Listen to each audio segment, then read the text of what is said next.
been talked about, but there's some bit of obscurity on actually what lies underneath the hype and the discussion that Suresh and I were just talking about. Now, 5G has been one such area, right? While we have had wide-ranging consumer reactions all the way on one extreme to say COVID is an outcome of one of those from a health perspective, right down to the opportunities that it provides all of us in the industry when it comes to the ability to bring in, almost 100x the kind of information flow that we are used to.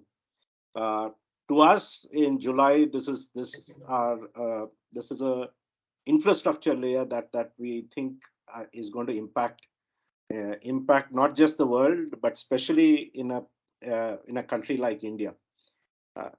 While most others realize that India today has the highest consumption on a connected device, right? Because our telecom rates have been so cheap. In fact, I was told that it is the cheapest for a Cheapest while. in terms It's of per been GB rate. per GB rate has been the cheapest, and we've seen that span across usage, right? Whether you take any of the streaming services that you see to the entertainment side versus education, healthcare, retail, etc. So a lot of the consumer activity has been on consumption of what I typically call as broadcast data or open-ended data. Now, the reason why we wanted to look at 5G and have somebody um, Suvesh to come in and talk through is we believe that these are core infrastructure things that are getting built in the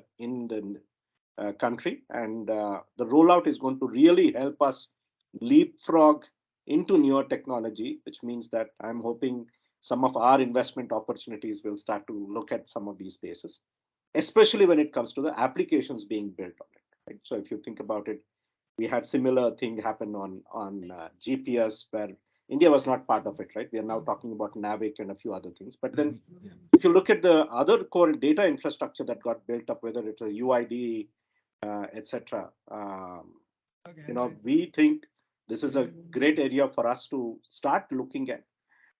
While this is no commitment for us to invest in that space, this is definitely a commitment from our perspective to start watching some of these areas and see how we can create a community that kind of looks ahead and separates, what you read in in a newspaper like Economic Times versus what is actually happening on the ground, right? And just before this, yesterday, as a precursor, Suvesh and I was speaking where we said, there seems to be either a lag or a lead, right? On the hype, there is a lead, and in reality, there seems to be a lag between what you read and what you see happening in the industry. So with that, I am just going to quickly introduce Suvesh. So again, Suvesh, thanks for taking the time out. Suvesh comes with almost 30 years of experience in the network infrastructure space and is currently looking after the infra strategy and network development for Adani Enterprises. A side note, Adani is a recent player. For those who don't know, they've come into the network space with a 400 megahertz of spectrum that they bought. And one of the areas that was interesting for me to read is that they've actually called out industrial 5G as an area that they want to focus on, other than the consumer spaces that everybody is talking about. So he's been with Adani for the last year and a half. Before that, he has spent a couple of years at SIFI, 11 plus years with Tata Communications, where I was reading interestingly, so is that you are looking at steering partnerships on the cloud, right? AWS, Google, Microsoft, including Alibaba Cloud. So, and then 6 years prior to that with Bharti Airtel. He's also worked with Bharat Connect, Siemens, Hughes Communications, HCL Comnet, etc. Uh, Suvesh is a BE Electronics engineer from Jamia Millia and has published lots of articles. Interestingly, on the trunking side with Subsea, I saw quite a few articles. Though Suvesh, I must admit, I've not spent time to read through some of them. I will, on the subsea trunking side, which is interesting from a perspective. So the format for all of those on the call is going to be that I hand over. Uh, Let Suvesh do a 10-minute, 30,000 feet overview. Maybe Suvesh can start with, why is it interesting that somebody like Adani is now getting into telecom or investment? What is the rationale? And then we will do a bit of question and answer kind of a process where all of you will get a chance to ask your questions. So I will try and steer that in a few areas to start off, and then we'll throw it open for Q&A. With that, over to you, Suresh, and for the rest of the people on the piece. So while this is being recorded, just from a confidentiality perspective, we will only release this to people that we know, so that some of the things that may get discussed here doesn't get into the open market, just for confidentiality reasons, right? With that, Suresh, over to you. You're on mute, Suresh. You.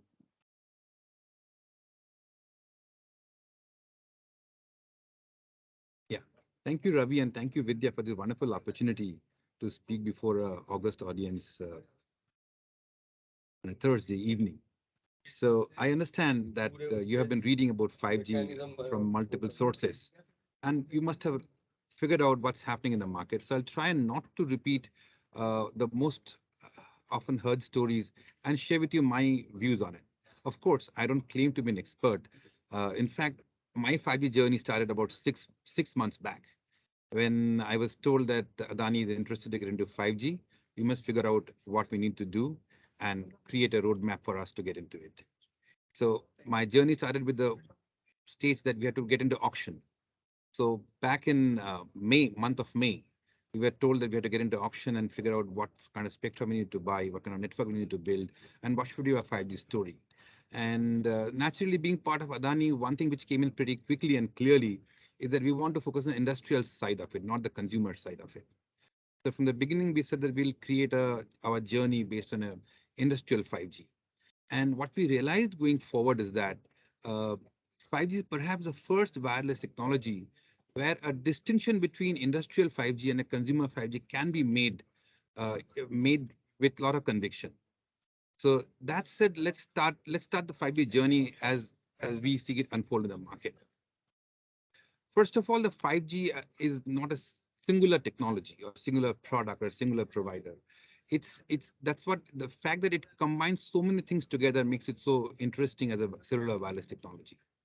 And second thing, as we all read everywhere, it's because the alluring and assuring promises it makes that encompass a wide canvas of digital engagement that we all indulge in. Other thing that I saw personally in that 5G ecosystem, one of the best examples of collaboration between players that develop technology. One of the bigger players, like one who developed chips like Qualcomm or MediaTek, that's one level of technology. But if you look at the product development community, it's amazing. Uh, if I look at startup landscapes, we all know that there are big players like Nokia, Ericsson, Samsung, they are having their products. But if you look at the smaller company, there are so many of them. I think in the last 6 months, I've interacted with close to 40 of them. And almost 20 of them are from India and 20 are from various parts of the world. And it's amazing the kind of product they develop. There, there are two parallel transactions I'm seeing. Where one is the direction in which some people are those who are proponents of the open RAN concept, where there is softwareization of network functions. That's one layer of thinking that many people are developing products on. Then there are second layer of people who are saying that why restrict to software? Why can't we make specialized chips for that? So there's another set of startups who who sort of say that okay, while software has a role to play, specialized chips also have an equally bigger role to play. So I'm working with several companies who are developing chips specifically for the antenna, and there's people who are developing chips specifically for the baseband system. There are people who are developing chips specially for the one part of the whole 5G ecosystem, and then they are collaborating amongst themselves to create a lot of new products.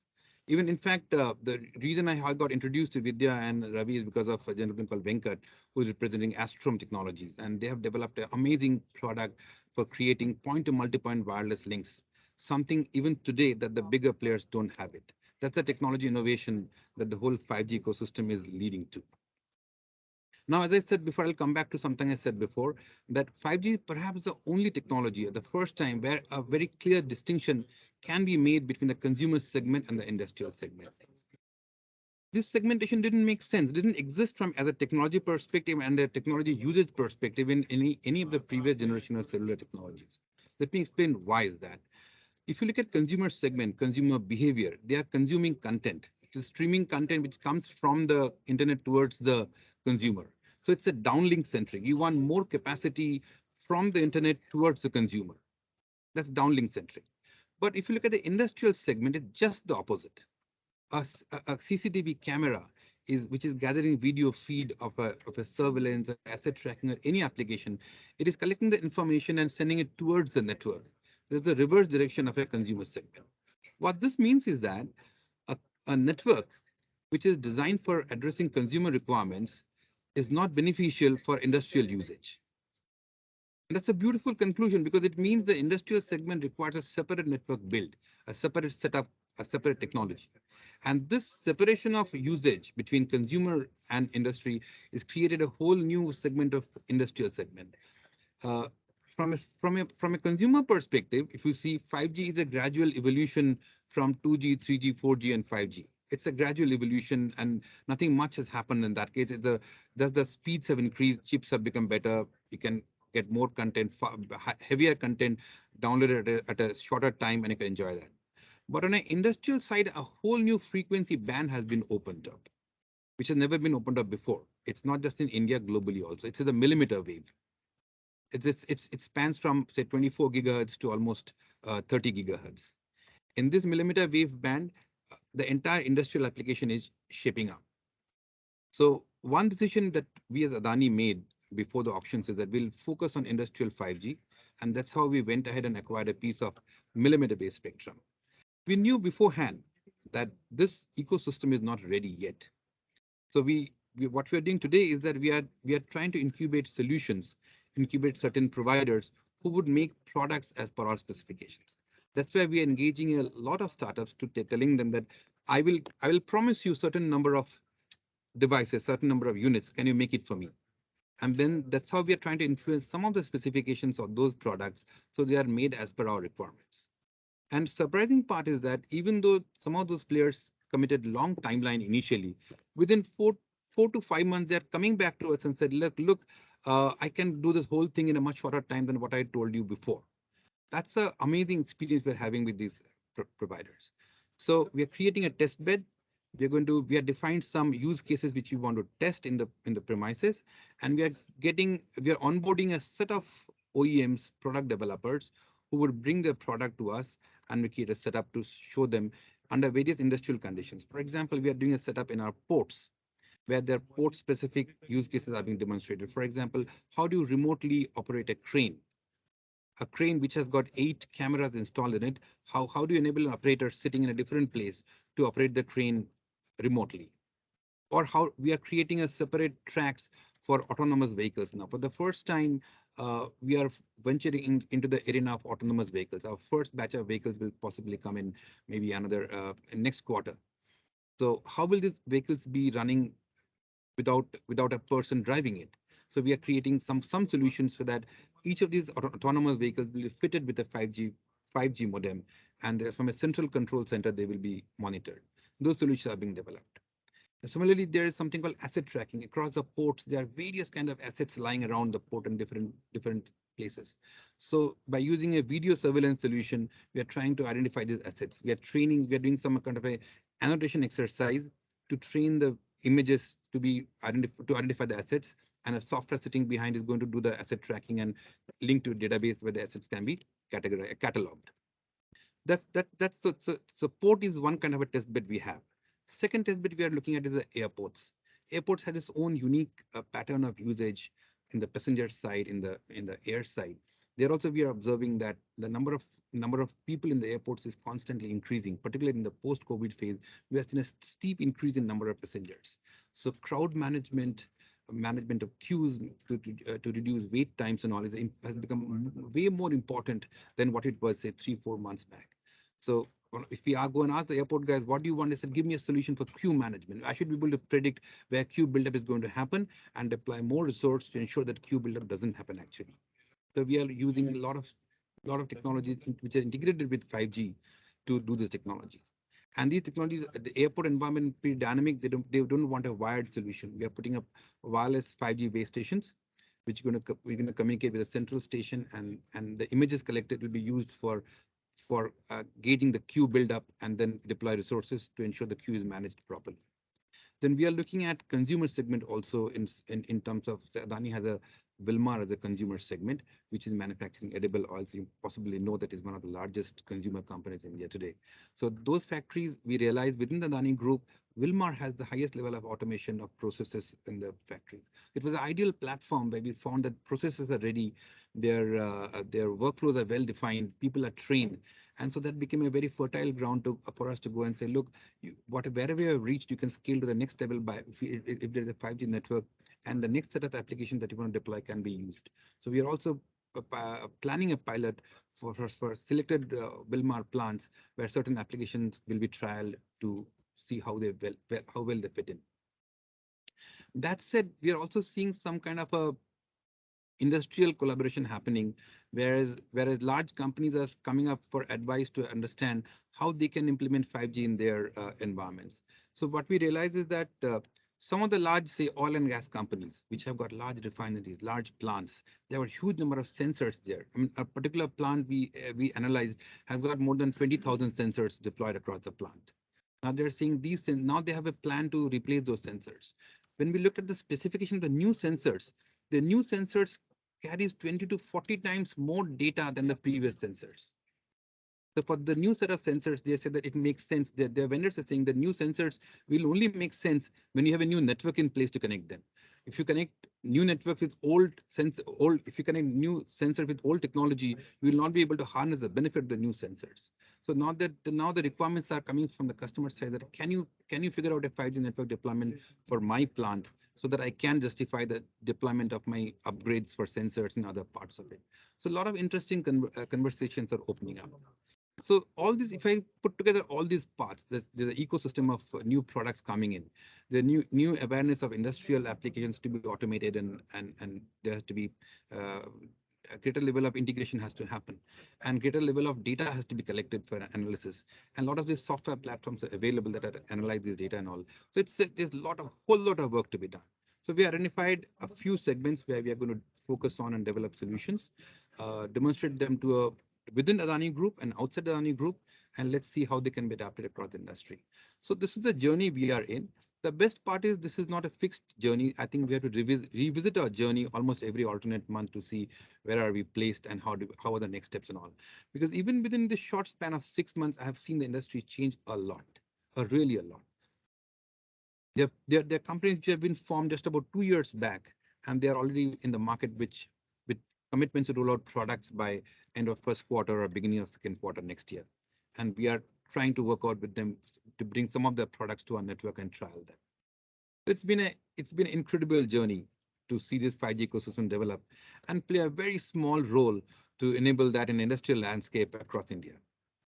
So I think that's a short overview of what my experience has been through this 5G landscape. Great, great. So I will throw in a couple of questions before we Sure, talk to others. I'm sure. sure, yeah, right. So one of the things that we've always had is you mentioned this piece of download versus uplink, downlink versus uplink, which is a very It's a important, right? very clear distinction that Very makes a clear whole world distinction. of difference.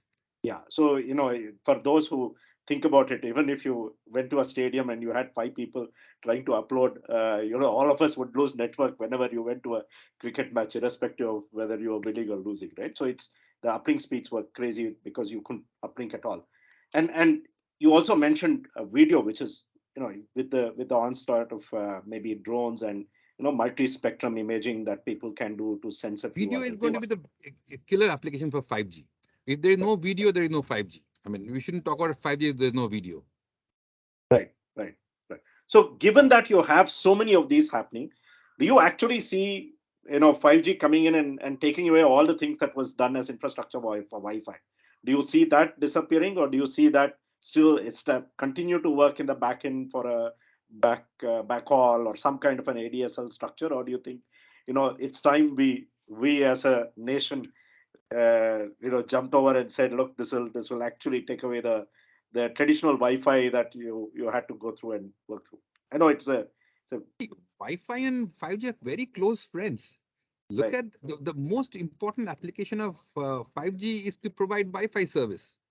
The fixed wireless access is all about Wi-Fi over 5G. We right. are using the 5G for a transport till the home, and inside the home it is 5G. Right. So is that also an opportunity? Because you mentioned chips and you mentioned, so are we seeing that the whole set of infrastructure associated with chips, antenna, so on the hardware side, right? Before we come to application, I want to spend a minute on the hardware side. On the hardware side, is that a complete overhaul of the infrastructure, I'll give you which an means example. antenna, which means ability, which means penetration, which, all of the waveforming pieces. Are we talking about that level of change? I'll give you an interesting example. About a month back, I was talking to a company which my friend had built called Frog Cellsat. They make a lot of devices, distributed antenna systems, some kind of modems. Suddenly, they got interested in making a FWA terminal. And I said, "Can you make a millimeter wave?" He said, "Yes, yes, he can."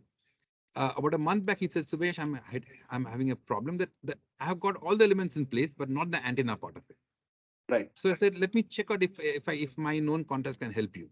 I realized that there's a company based out of Pune who is specializing in making antennas. And when I just what I did was introduce the two people, and they could form an alliance in a month. And now they're saying, yes, I'm going to get my first batch of antennas from that gentleman, and I can give you say 15, 20 units for trial purpose.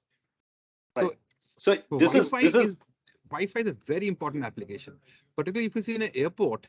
When a passenger is sitting in an aircraft, he spends about 15, 20 minutes before the aircraft takes off. And that's a point in time many people download their emails, download some movies to watch along the flight. And one of the biggest problems we face is that that's the time when the speed is not good enough. So one of the key requirements from the airports is that improve my internet experience with the passengers sitting inside the aircraft. That makes a big difference in how they perceive the experience, the overall journey that the air travel they have. So we are using some high-powered fixed wireless terminals which radiate more power, and which will be placed on certain right next to the boarding gates, and they will face the aircraft. And they will, and as the aircraft, as the people onboard the aircraft and it starts till the time moving, they'll get very good coverage.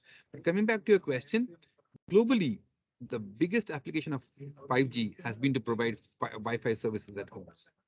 right. So is that a rethink of the whole hub and spoke model that we used to talk about, trunking and hub and spoke model? Do you see that infrastructure also kind of coming in and working through? Because in some ways, I don't need an ADSL anymore, right? In the technically, or would I still go back from Yeah, a very good question.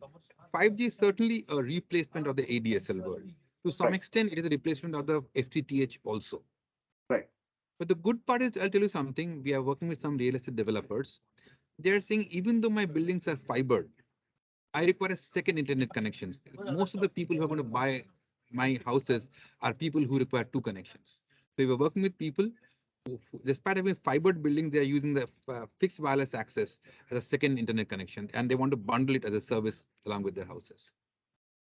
Okay. Also Good. so when you talked about the port application, obviously that's a lot of video uplink, right? We are It talking is. about that.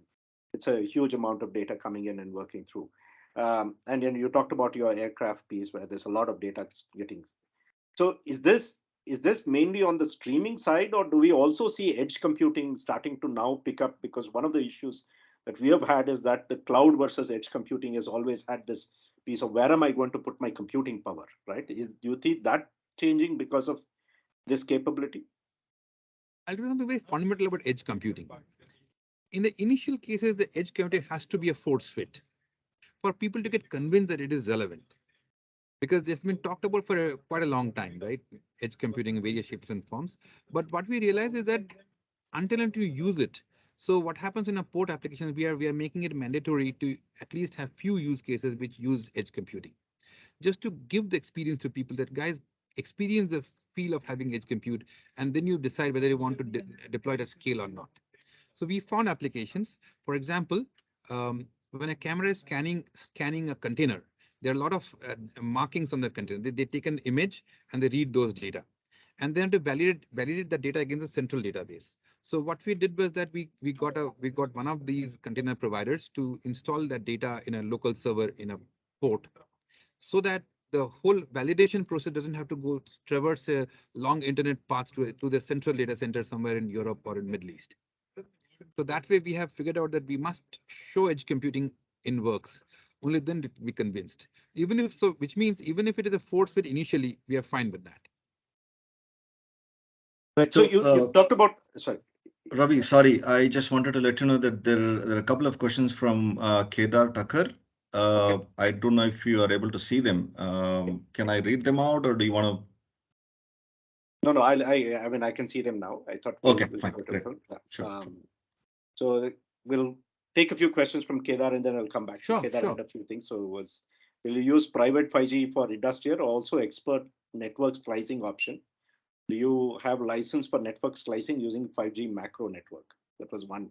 So there's got a couple of things. So one is related to network splicing. The second one is, do you plan to use 5G within Adani Group or compete with operators for 5G, wider 5G enterprise segment? I mean, are you seeing it more as an internal use or are you seeing it going out into the market with 5G for available for external customers, right? I think, Sure, sure. Very right? pertinent question. I'll answer the first question for the network slicing part of it. Network slicing, the network is a feature of the 5G technology. It has nothing to do with licensing. So if I deploying 5G either in a private network or in a public network, I can use network slicing to offer a different class of service to a particular audience. In fact, there was a ruling from DOT also that there were some questions raised that when you do a network, you can't create differentiated versions and charge differently. The democratized internet option. So it has been clarified by DOT that network slicing doesn't infringe upon those things, and network slicing can be used to offer a different configuration of service to select users. Equally applicable for private networks and for private networks.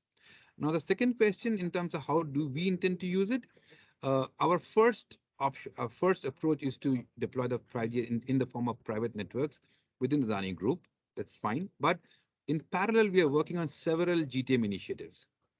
We are working on a very interesting initiative in Hyderabad, where we are going to connect cameras at traffic junctions with a 5G network. Simply because extending fiber in a traffic junction is very difficult. And a traffic junction usually has 6 to 8 poles. Each pole has about 4 to 6 cameras. So there will be a switch in every pole that will connect all the 6 cameras. From the video switch, we'll connect it to a 5G base station and it will connect to a nearest fiber point. So it'll aggregate the video feed from 6 poles, each having 4 to 6 cameras, to the nearest point, which is about 200 to 300 meters away, where the nearest point of where the fiber is available. So So that's this that's a actually new opens up, this opens it up a whole does. distribution network that you can It, establish it as does. well, It right? does. It Yeah. does. Yeah. So one other piece is a lot of it was related to gathering data in some ways, picking up things and working through.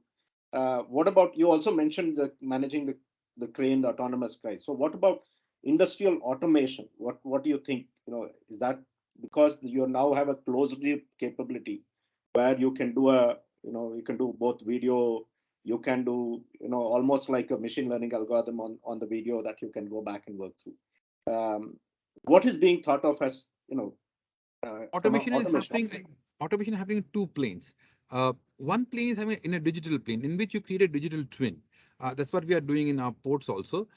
You create a digital map of your port where you define every object, and then using a 5G network, you gather the information from multiple data sources and you feed that data into the digital model. So the digital twin is a living replica of your business environment. Every change in that business environment is reflected on that digital model also. So it's not a passive model; it's an active model. That's why it's called digital twin. So you can simulate any if then scenarios in that digital model and see what's going to happen. So Right. that's one part of it. Second part of it is that if you look at the whole automation journey, it's about collecting data from multiple sources, analyzing the data, and then doing some response action. So what's happening in the automation journey, at least in way I'm seeing, is that we are in the first part of it. We are first part of it means we are gathering data and analyzing it. The second phase is still some distance away, where we initiate a corrective action or a response action. So most of the automation journey, as at least in the environment that I am observing and talking to people, is all about collecting data from multiple sources, analyzing it, and then taking decisions offline to make corrective actions. The closed loop, true closed loop automation is when the corrective action is also automated at the same time. Right, right. That's going to take some time. That maybe you, at least 2 to 3 years. Yeah, but the As digital I see it. twin concept itself is now moving into the application side, right? The reason I wanted to talk about this is that becomes also an application. So if you take a healthcare structure, if you take things on the agri sector where you need a process, I'm sure there's a whole lot of work that can happen on a digital twin, on a simulation link, or even at least a trial to go back and use it as a training for data, etc. Right? Because you have a lot Yeah, more. I'll tell you a very interesting agri story we worked on. They said that there is a drone which sprays insecticide once it decides that these areas require some kind of insecticide to be sprayed because they analyze the color of the leaf and its texture to figure that out. But they realize that there's a flying drone which has got the pump to spray the insecticide. So they have to capture the image really on real time, analyze it, and then decide whether the insecticide has to be sprayed or not. That's where the MEC came into picture. So what solution we designed for them is that we are there are very large agricultural fields. So at the edge of the agricultural field itself, we are creating a small containerized system in which certain servers are kept. And that is communicating using 4G or 5G with a drone. And that image is being analyzed in real time, and the drone is being instructed whether or not to spray insecticide at that region or not. So Right. agree is one of the biggest examples where 5G will make a difference, but the adoption will be slow, given the fact that the industrialized agriculture is still not widespread. Those who are doing it are looking at those solutions. At least they're trialing it. Right. So kind of shift into something very different, right? So with any new network structure, any new protocol, anything that is coming in, there's obviously the opportunity related to things like security, right? Because now I have to rethink, right? If you think of something like a 5G, there is also talk about are you going to reimagine DDoS attacks in a different way? Are you going to go back and protect yourself? I mean, how do you do end-to-end encryption, and how is that managed, or how does that work? Does that open up any opportunity for startups? I mean, what do you think? Security, see, the good part of 5G is that there are many options to add security, because many of the elements are software running in a server. Right. Moment you have a software running in a server, there are n number of ways to secure it. There are solutions available, either customized or off the shelf, which you can run. There's security platform you can run on the server, secure it to any extent you want, and you can have the security.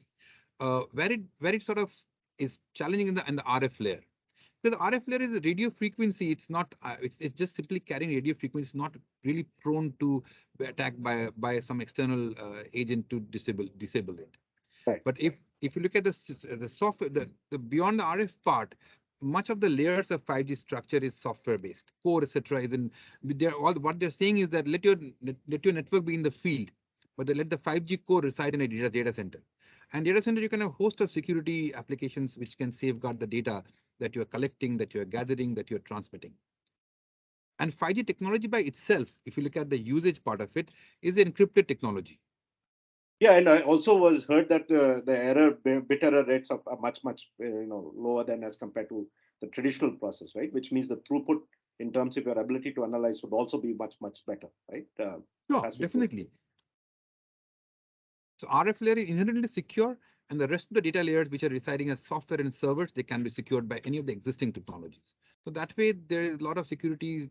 I know some people who are developing specific platform for securing the 5G network elements. So I'll pause for a minute, and people have a question, they can raise your hand. You can put up in your reactions. You can raise your hand like this, and then let's see if you want to ask a question. If not, I'll continue. I'm sure others in the team, maybe Vish and others, also have a few questions. So let me not hog the whole line. But anybody else? Please put up your hand if you have questions.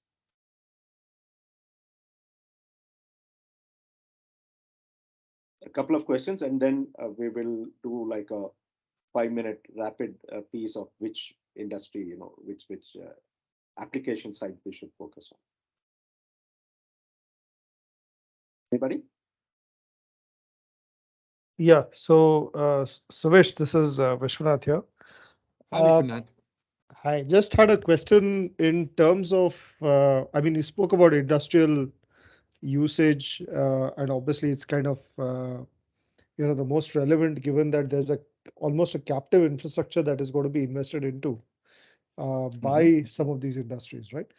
But how do you kind of see this panning out from a commercial consumer standpoint in terms of rollout? Because there are range restrictions, which means density of uh, you know towers and antennas kind of goes up exponentially, right? We're Mhm. almost talking of almost a 5x or a 6x increase in terms of density, uh, which obviously adds on to all the other elements of you know tower management and all of the consumer infrastructure in that sense.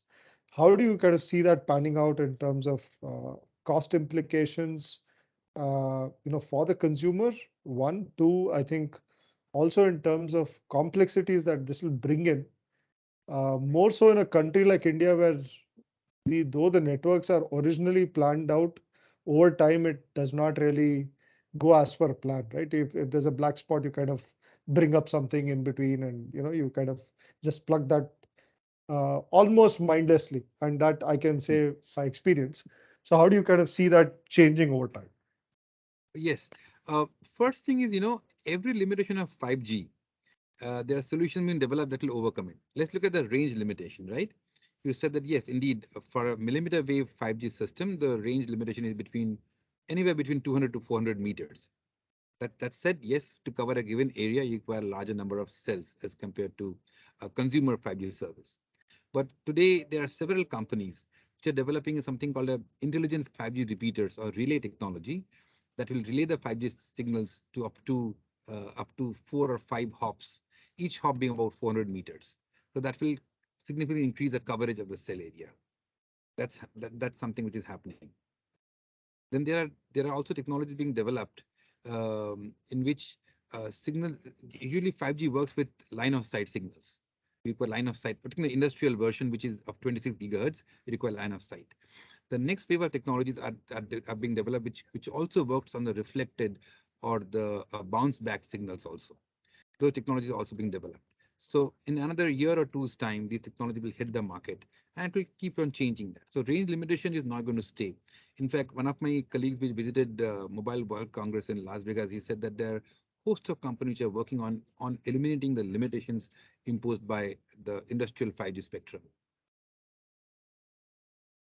In fact, there is an Indian-led company called Virana Networks. You can search them out. They're also developing a beautiful product for 5G relay, and they're going to one version of them is ready, and they're going to trial a 3-hop version with the US telco in next Feb March. Yeah, so I think the question was primarily around that, right? So end of the day, if a relay has to be put in, it's someone has to bear the cost. And how do you kind of see that Yeah.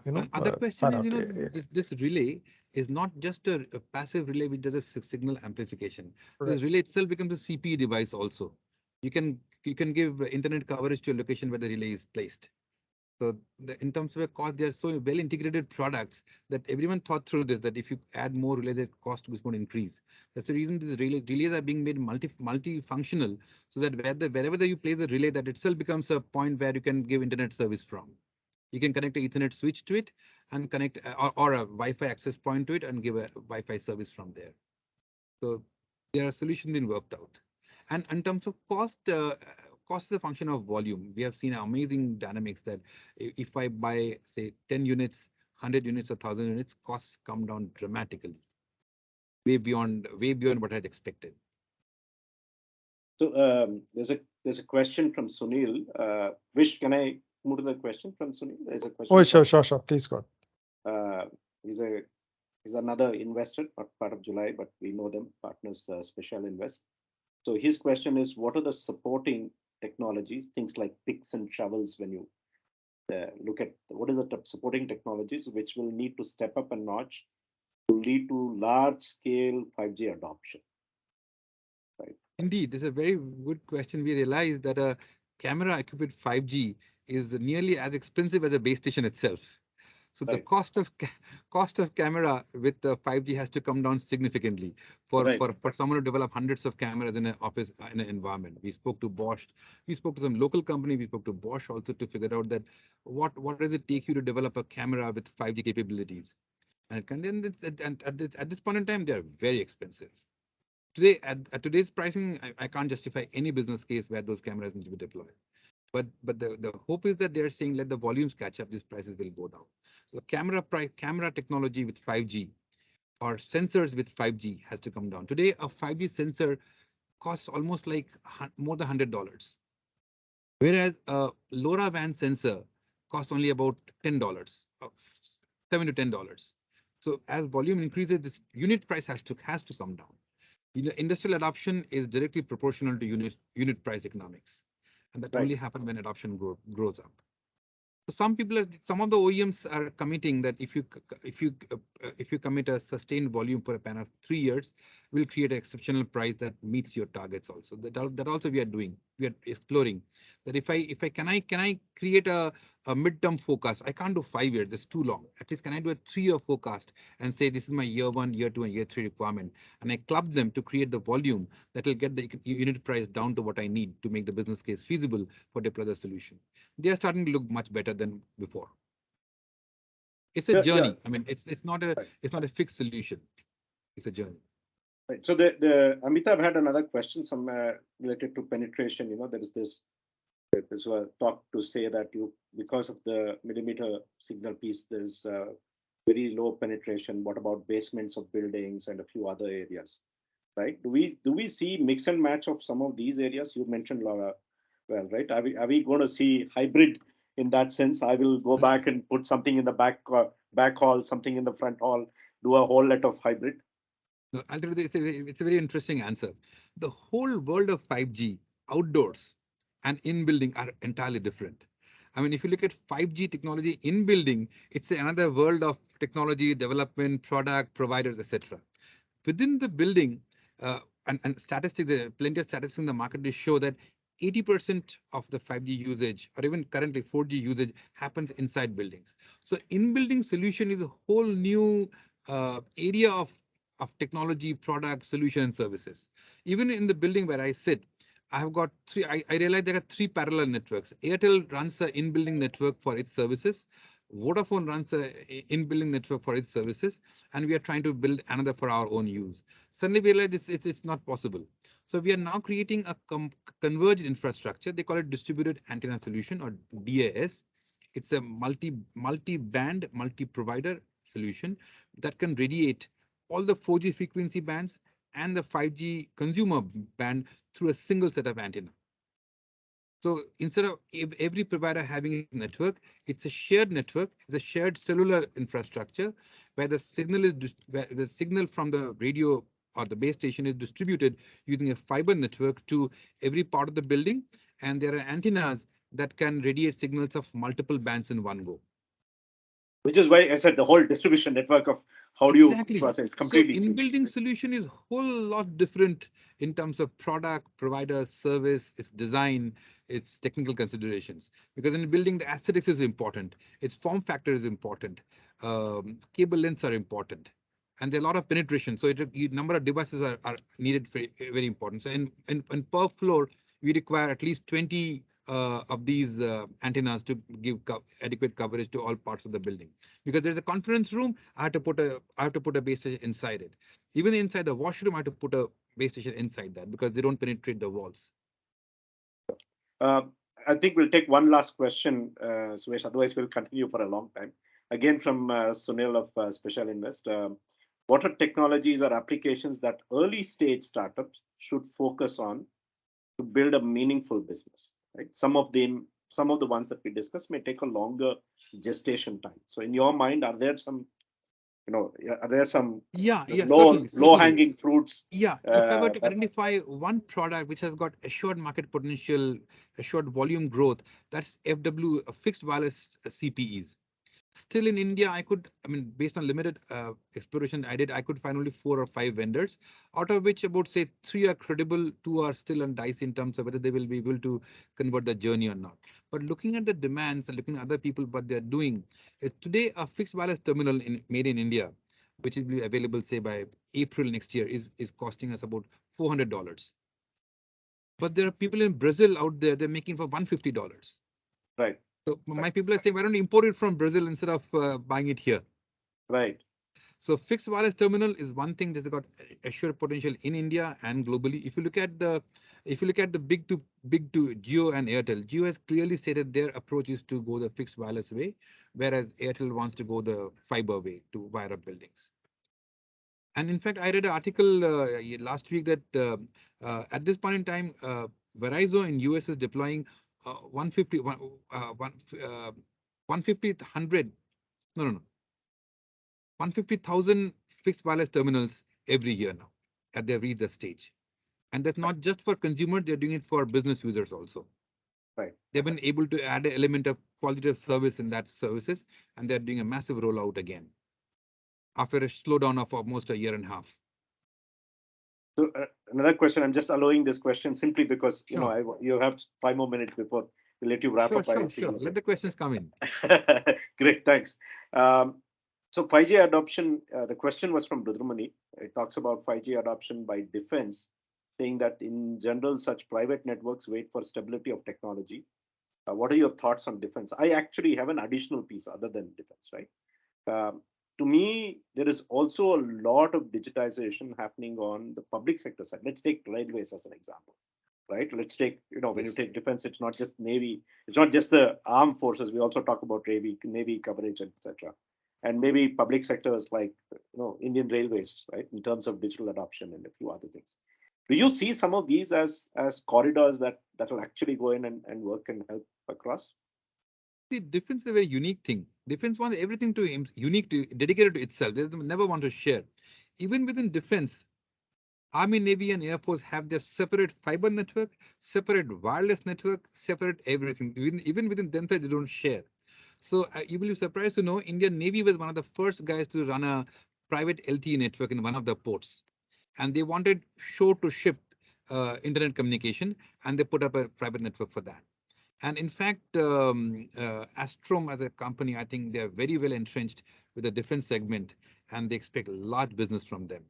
So defense is, it definitely will be a consumer of these technologies. I'm In sure fact, Venky will be very happy to hear that coming from you. But yeah, that's I'll tell you something. Border Security Force is coming up with requirements saying that how can you provide secure cellular communication in border areas? right. And it seemed, and that's almost like a 10,000 crore opportunities, that big an opportunity. Because there are almost 6,900 kilometers of borders that they protect. And they're asking for a technology that in the first 10 kilometers from the border, which they call it a secure zone, where interference from other country, other side of the border can come in. How can you provide secure? But in the 10 kilometers from the border towards India, there are a lot of people who are staying in. There are a lot of these defense units which are deployed. So they want a dedicated network for them also. That also is coming in a big way. So defense will deploy private networks definitely, and there's no doubt about it. Yeah, and what about people like Indian Railways? I mean, what about the large public sectors where they have Railways are interesting. They already have 5 megahertz of spectrum in the 700 megahertz band. I believe they have appealed to DOT to allot them some more. Whether they get it or not is not known. But they want to create the network of signaling networks. So because they have the right of way along the railway tracks, they can always deploy these sensors or base stations and connect the signaling units to private networks. They are doing some trials. I know for sure that they are doing trials with at least two parties. They are doing it. Yeah. So also similarly, smart cities and a few other things where they're going to build out infrastructure, being able to go back and go through, right? You mentioned traffic management as a piece, right? I'm assuming these are also opportunities for startups to start looking at building some of the pieces because, Then you have so much of data coming in, somebody has to process it, somebody has to Yeah, that's manage a it. very well said. To process that data to extract intelligence from it, actionable intelligence is certainly another opportunity. Right. So I think with that, we'll let you do like a. I know we have a lot more probably questions that will come on, but if you were going to invest money, right, and say I'm going to bet on a few things. So my first question is 5G something that you would bet on, and what time frame are you thinking of this getting to be maturing? Are we talking about a 5 year plus? Are we talking about in your mind, are you saying 3 years, 7 years? So some of them have long gestation periods, right? So just two No, questions, and then we can. if you're investing in one product, that will be a 5G modem. They can attach to any device and make it 5G enabled. That's a most important element that I need in the market. If I have a camera, I attach a modem to it, it becomes 5G enabled. If I have any sensor, I attach a 5G modem, it can connect to a 5G network. So I'll take the chipset from someone like Qualcomm and build a low cost 5G modem. The reason being, why reason is not happening today is that Qualcomm has not yet released the chip. The chip is going to come in Q1 next year. Right. Right. And there are already a lot of people lined up who are going to get that chipset and make a modules out of it, use the modules to make these modems. I mean, I'm sure in due course of next year, let's say 5G dongles. So connect Yeah. a dongle to any device, it can hook onto a 5G network. That's So certainly maybe best to we bet should get on into a the 5G PLI modem. scheme. Yeah, maybe we should. It gets into the PLI scheme, and that's it. The last bit in terms of time frame. Are we talking about? Time frame, it will exceed anyone's expectations. It will be 2 to 3 years maximum, Right. because there'll be some early adopters and they will show the way. And I think Adani will be one of them. I mean, at least given the momentum that we have towards digital initiatives, I mean, I have spoken to internal people said, Suvesh, come and deploy it in my network. Tell me what you want from me. That's the level of interest I'm getting from within the company. So I'm sure we will at least we'll be a front runner to deploy 5G for industrial applications and make it a showcase for others to follow. We're happy Sure. to join hands with others. Yeah, we would love to create a forum and work through. So for the rest of the team, I think what we will do is Suvesh obviously is on LinkedIn, and if you probably, I know I'm asking this. If somebody says they were part of this particular discussion, maybe they can send you some emails out. But we will not flood you with that questions and pieces. But thank you very much for being part of the series for us. It's been a pleasure just Thank you, trying to Ravi. do this It's a blue sky. wonderful opportunity. Yeah. So anything else? Otherwise, as a closing remark, I think for the rest of the people listening in, we will continue having such discussions and record and hold on to some of these pieces. But we will also start to create some of this as takeaways that we'll publish in our newsletters.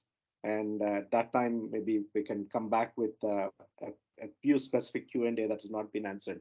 We'll have somebody reach out to you, Suresh, and Sure, where we can definitely. actually use the content and some of the learnings out of this into a newsletter format, simply because that has a wider reach, right? Not everybody Sure, gets on board, definitely. right? And with that, I think would like to thank you again and thank all the people. No, Thank you, Ravi. Thank you, Vidya, and thank you everybody who joined this webinar. Thank It you. was a pleasure talking to you. Thank you. Thank you so much, Sumesh. Thank you. Bye.